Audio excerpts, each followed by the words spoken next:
PACAN being the Persian American Civic Action Network, its whole purpose is to bring to light issues around the community that are not popular, and also to help other organizations to be able to reach their best in what they're doing by bringing them together.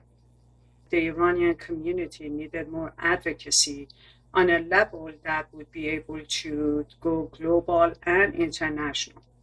As a result, especially dealing with the US politics, lobbying, and also lawmakers, I decided that there needs to be a force that would empower any type of civic activism within the Iranian American community. پاکان سازمانی هست غیر انتفاعی برای ساختار بین مسائل ایرانیان و امریکاییان ساخته شده برای روشنگری و برای اتحاد و دیپلماتیک برای ایرانیان و امریکایی‌ها که بتونیم کارهای حقوقی و سیاسی رو بهتر براشون انجام بدیم. PACAN is taking the opportunity to collaborate with the IIAF so that they could actually highlight the amazing achievements of not only the era, not only the modernization of the country, not only the emancipation of women, but also the incredible accomplishments of the Iranian Air Force.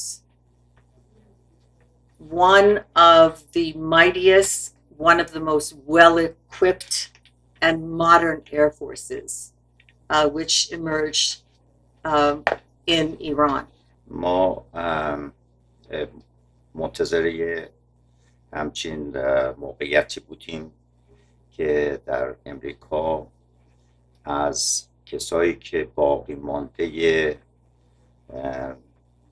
نیروی هوایی شاهنشاهی هستند، به خصوص جنرالای ما، تیمسارای ما، فرصتی باشه که از اینها تا زمانی که زنده هستن قدردانی بکنیم و این فرصت پیش اومد و با کمک گروه پاکان ما این برنامه رو به حساب ارگانایز کردیم. هدف IIF زنده نگه داشتن افتخارات جوانای ایرانی، قدردانی و بزرگداشت و حفظ قهرمانانمونه، کسایی که جان خودشون رو فدا کردن که این مملکت بمونه، کسانی که با نامهربونی رژیم هم از جلو از دشمن تیر میخوردن، هم از پشت از خودی، با این وجود تونستن مملکت رو حفظ کنن که امروز یه چیزی به اسم ایران وجود داشته باشه. یک رویداد بسیار مهمه و 100 سالگی نیروی هوایی شاهنشاهی ایران که همه ما بسیار مفتخر هستیم و تبریک میگیم به همه خلبانان نیروی هوایی و همه کسانی که در ارتش شاهنشاهی در تمام رده‌های ارتش و نظام شاهنشاهی خدمت کردن تبریک میگیم بهشون. گروه پاکان چون ارتباط داشتند با خلبانان نیروی هوایی به این فکر افتادن که این 100مین سال رو جشن بگیرن و بزرگداشتی بگیرن برای همه خلبانان که به نجات ایران در زمانهای مختلف کمک کردن. It's to celebrate the centennial celebrations of the Iranian Imperial Air Force and to show our appreciation for our men and women in uniform. It's a very historical time for us, and it's a time to be able to come together and show our love and appreciation to our community, and to remind them that how they're always going to be at the forefront of how much they contributed toward Iran and through our historical ventures.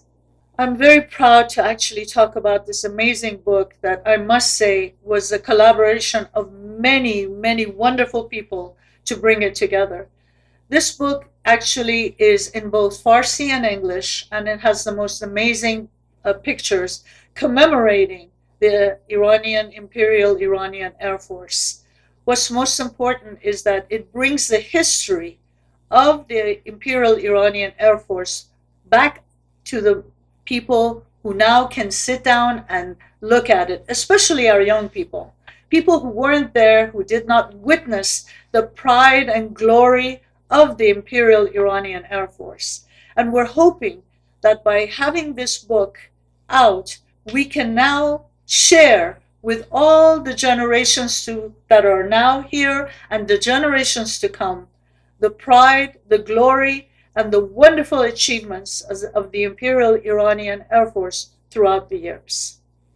بله این کتاب در 2 بخش چاپ میشه به دست تهیه است که بخش اول فارسی، بخش دوم به زبان انگلیسی و به خاطر اینه که ما بتونیم تاریخ نیروی هوایی شاهنشاهی ایران را از زمان رضا شاه بزرگ به رشته تحریر درآوریم که بتونه یادگاری باشه برای جوانان و نسل آینده ایران، با خصوص برای کسانی که در خارج از ایران در جای جهان زندگی میکنن، علاقه به نیروی هوایی شاهنشاهی ایران دارند، اونو بتونیم براشون هدیه بدیم و در تاریخ به یادگار بگذاریم.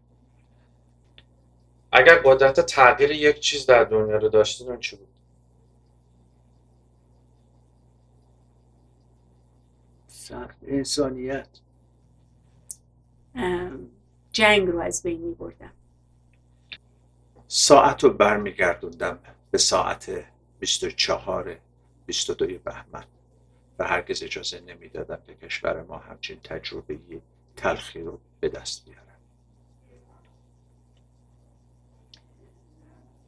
I would want some kind of institution other than the United Nations to be able to slap the countries that do evil. It's not the countries, it's actually the leaders. It's not the people. Slap them in the hand and to be able to have some kind of control over their behavior. That's a big question. If I had the power to change one thing in the world, it would be to get rid of the corruption that encourages despotic and totalitarian regimes in the world, and to be able to open a pathway for people's human rights.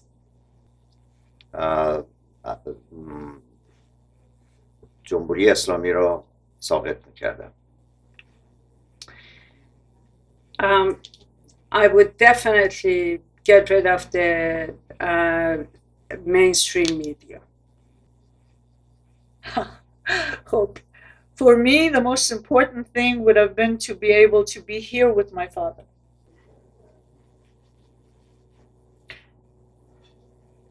Peace. همه با هم to love one another. تکانده ترین لحظه زندگیتون؟ 22 بهمن سال 57. روزی که با بیدلیل منو از پرواز منم کردن، از سازمان تصفیه‌ام کردن، دیگه حق نداشتم پرواز کنم. زمانی که پدرم رو از دست دادم. When I heard my father had been executed. It was when they executed 4 generals in Iran, and September 11, most recently October 7, 2023. موقعیت خیلی زیادی داشتم برای که من پروازهای متفاوتی کردم، چه در زمان جنگ چه در ایرلاین. موقعیت‌های مختلفی بوده برای من. بابا بغض که میگیره راجع به پرواز که صحبت میکنه. قدردان چه چیزی در زندگیتون هستین؟ قدردان رهبر بزرگ ایران شاهنشاه فقید، شاهنشاه آریامر هستم که در سراسر جهان نشون داد که ملت ما ملت خوبی بودن، قدرتمندی بودن و ایران را در مدت بسیار بسیار کوتاه به بهترین جای جهان رسوند. قدردان اون مملکتی هستم که انقدر حاصلخیز، انقدر غنی بود که از یه پسر 18 ساله امیری کوچه شیبانی یه خلبان شکاری ساخت. Iranian upbringing. پدرم. To have had the parents I had. بدون شک پدرم. قدردان شاهنشاه آریامر. My upbringing as an Iranian woman by Jewish parents and being able to hold on to a very ancient culture. To be able to be among my peers in the Iranian American community. وقتی به ایران فکر میکنین ایران براتون چه رنگی است؟ ایران همون آسمان آبیه. آبی. Red. It's the beautiful color of blue, white. Yellow, like the sunshine.